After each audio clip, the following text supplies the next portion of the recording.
ದಾವಣಗೆರೆಯ ಚಿಗಟೇರಿ ಜಿಲ್ಲಾಸ್ಪತ್ರೆಗೆ ಸಂಸದೆ ಡಾಕ್ಟರ್ ಪ್ರಭಾ ಮಲ್ಲಿಕಾರ್ಜುನ್ ದಿಢೀರ್ ಭೇಟಿ ನೀಡಿ ರೋಗಿಗಳ ಆರೋಗ್ಯ ವಿಚಾರಿಸುವ ಜೊತೆಗೆ ಆಸ್ಪತ್ರೆಯ ದುಸ್ಥಿತಿ ಕಂಡು ಬೇಸರ ವ್ಯಕ್ತಪಡಿಸಿದರು. ಆಸ್ಪತ್ರೆಗೆ ದಿಢೀರ್ ಆಗಮಿಸಿ ಸಂಸದರು ವಿವಿಧ ವಾರ್ಡ್ಗಳಿಗೆ ಭೇಟಿ ನೀಡಿ ಪ್ರತಿಯೊಬ್ಬ ರೋಗಿಗಳ ಬಳಿ ತೆರಳಿ ಅವರ ಆರೋಗ್ಯದ ಬಗ್ಗೆ ವಿಚಾರಿಸಿದರು. ಜೊತೆಗೆ ರೋಗಿಗಳಿಗೆ ನೀಡಲಾಗುತ್ತಿರುವ ಚಿಕಿತ್ಸೆಯ ಕುರಿತು ವೈದ್ಯರಿಂದ ಮಾಹಿತಿ ಪಡೆದು ಪರಿಶೀಲನೆ ನಡೆಸಿದರು. ಇನ್ನು ರೋಗಿಗಳ ಜೊತೆ ಇರುವ ಕುಟುಂಬಸ್ಥರಿಗೆ ಆಸ್ಪತ್ರೆಯಲ್ಲಿ ಊಟದ ವ್ಯವಸ್ಥೆ ಕಲ್ಪಿಸುವಂತೆ ಅಧಿಕಾರಿಗಳಿಗೆ ಸೂಚನೆ ನೀಡಿದರು.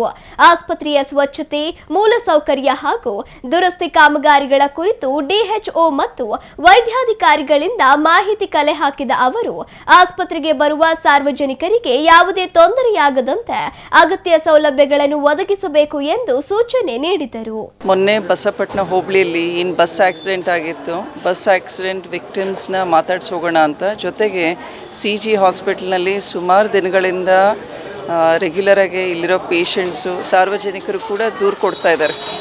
ಒಂದು ನಮ್ಮ ಸೀಲಿಂಗ್ನಲ್ಲಿ ಏನೋ ಚುರುಕಿ ಹಾಕಲಿಲ್ಲದೆ ಎಲ್ಲ ವೆಟ್ನೆಸ್ಸಿಂದ ಹಳೆ ಕಟ್ಟಡ ಆಗಿದೆ.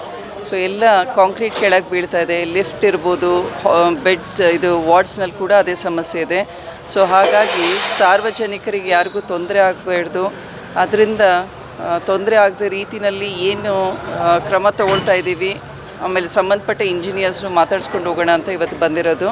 ಜೊತೆಗೆ ಏನು ಜಗಳೂರು ಹೋಬಳಿ ಲಿಮಿಟ್ಸ್ನಲ್ಲಿ ಬಸ್ ಆಕ್ಸಿಡೆಂಟ್ ಆಯಿತು, ನಮ್ಮ SS ಹೈಟೆಕ್ ಆಸ್ಪತ್ರೆಯಲ್ಲೂ ಸುಮಾರು 4 ಜನ ಅಡ್ಮಿಟ್ ಆಗಿದ್ದರು. ಅವರು ಟ್ರೀಟ್ಮೆಂಟ್ ತೊಗೊಂಡು ಡಿಸ್ಚಾರ್ಜ್ ಆಗಿದ್ದಾರೆ. ಇಲ್ಲೂ ಕೂಡ ಸುಮಾರು 21 ಜನ ಪೇಷಂಟ್ಸ್ ಬಂದಿದ್ರಂತೆ.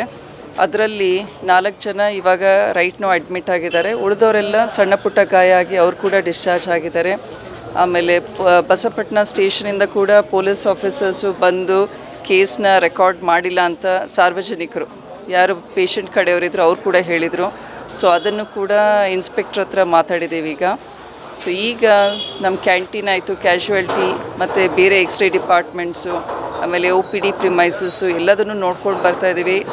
ಸಾರ್ವಜನಿಕರಿಗೂ ಕೂಡ ಇಲ್ಲಿ ಆಗ್ತಾ ಇರುವಂತಹ ತೊಂದರೆಗಳ ಬಗ್ಗೆ, ದಿನನಿತ್ಯ ತೊಂದರೆ ಬಗ್ಗೆ ಮಾತಾಡ್ತಾ ಇದ್ದೀವಿ. ಆಮೇಲೆ ನಮ್ಮಲ್ಲೀಗ MRI CT ಯೂನಿಟ್ ಕೂಡ ಅದನ್ನು ಕೂಡ ಔಟ್ಸೋರ್ಸ್ ಮಾಡಿದ್ದಾರೆ. ಸೊ ಅದರ್ ಸರ್ವಿಸಸ್ ಯಾವ ರೀತಿ ಇದೆ, ಅಲ್ಲಾಗ್ತಾ ಇರೋಂಥ ಸಮಸ್ಯೆಗಳ ಬಗ್ಗೆ ಕೂಡ ಪೇಷಂಟ್ಸ್ ಹೇಳಿದರು. ಅದನ್ನು ಇಲ್ಲಿ ಡಾಕ್ಟರ್ ನಾಗೇಂದ್ರ ಅವ್ರ ಹತ್ರ ಮಾತಾಡಿದ್ದೀವಿ. ಸೊ ಅಡ್ರೆಸ್ ಮಾಡ್ಕೊಂಡು ಬರ್ತಾಯಿದ್ದೀವಿ ಒಂದೊಂದು ಇಶ್ಯೂಸು. ಮೇನ್ಲಿ ಅವ್ರು ಕೇಳ್ತಾ ಇರೋದು, ಒಂದು ಅವರಿಗೆ ವೇಟಿಂಗ್ ಪೀರಿಯಡ್ ಬಗ್ಗೆ ಹೇಳ್ತಾ ಇದ್ದಾರೆ. ನಮ್ಮದು ಲ್ಯಾಬ್ ಇನ್ವೆಸ್ಟಿಗೇಷನ್ಸ್ ಎಲ್ಲ ಔಟ್ಸೋರ್ಸ್ ಆಗ್ತಾಯಿದೆ, ಅದನ್ನು ಇಲ್ಲೇ ಮಾಡಿಕೊಟ್ರೆ ಚೆನ್ನಾಗಿ ಅಂತ. ಅದನ್ನು ಕೂಡ ಲ್ಯಾಬ್ ಕನ್ಸರ್ನ್ಡ್ ಇವರಿಗೂ ಹೇಳ್ತಾ ಇದ್ದೀವಿ, ಸೂಪ್ರಿಟೆಂಡೆಂಟಿಗೆ. ಸೊ ನಮ್ಮದೇನು ರಿಯೇಜೆಂಟ್ ಇದೆ ಅದ್ರ ಕೊರತೆ ಇದೆನಾ, ಏನು ಸಮಸ್ಯೆ ಇದೆ, ನಮಗೂ ಕೂಡ ಸಂಪೂರ್ಣ ಮಾಹಿತಿ ಕೊಟ್ಟರೆ ನಾವು ಕೂಡ ಮಿನಿಸ್ಟ್ರ್ ಹತ್ರ ಮಾತಾಡಲಿಕ್ಕೆ ಸರಿ ಹೋಗುತ್ತೆ. ಮತ್ತು ಇಂಜಿನಿಯರ್ಗೂ ಬಂದು ಒಂದು ಸರ್ವೆ ಮಾಡ್ಕೊಂಡ್ಬಿಟ್ಟು ಆನ್ ಪ್ರಯಾರಿಟಿ ಬೇಸಿಸ್ ಕೆಲವೇನು ಮೇಂಟೆನೆನ್ಸ್ ವರ್ಕ್ ಇದೆ ಅದನ್ನು ಮಾಡ್ಕೊಂಡು ಹೋಗ್ರಿ ಅಂತ ಹೇಳಿದ್ದೀವಿ.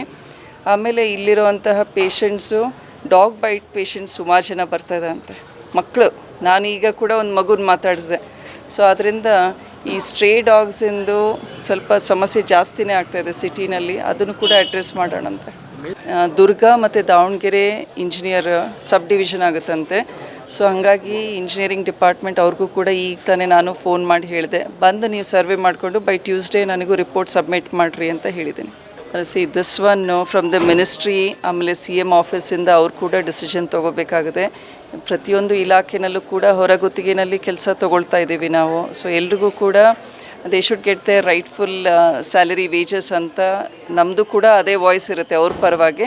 ಬಟ್ ಸರ್ಕಾರ ಕೂಡ ಅದನ್ನು ನೋಡ್ತಾ ಇದ್ದಾರೆ, how best we can accommodate ಅಂತ.